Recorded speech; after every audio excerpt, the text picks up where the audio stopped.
In 2013, Rory McIlroy was one of the tour's top 10 leaders in driving distance. But in that group, he was also one of the smallest, almost 3.5 inches shorter and 26 pounds lighter than the average.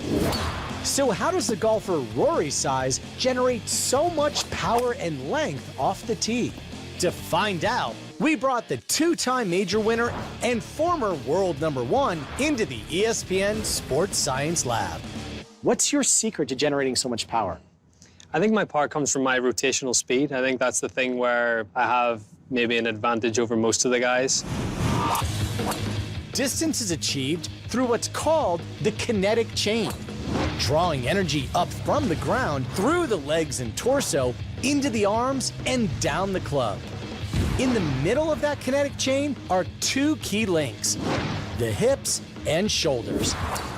The separation between these two planes, known as the X factor, is often considered a major contributor to distance. For example, the average amateur turns his hips 50 degrees and his shoulders 90 degrees for an X factor of 40. Rory's hip and shoulder turns, on the other hand, create an angle that's 60% larger. However, compared to other pros, Rory's X factor is actually below average. But what's not below average is how he accelerates through the links in the chain. Most amateurs rotate their hips at an angular velocity of about 350 degrees per second. Rory's peak at more than 700 degrees per second. That's 30% faster than the average pro. And speed climbs through the kinetic chain. While average pros turn their shoulders at 720 degrees per second, Rory's top over 900. Typical pro arm speed, about 1,200 degrees per second. Rory's 1,400.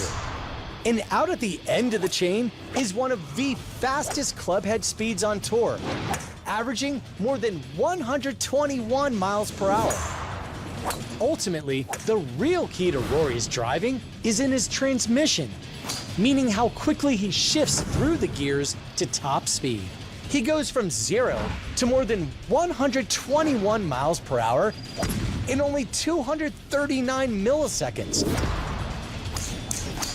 That's a faster acceleration than a top-fuel dragster. And Rory's not just crazy long, he's crazy long a lot.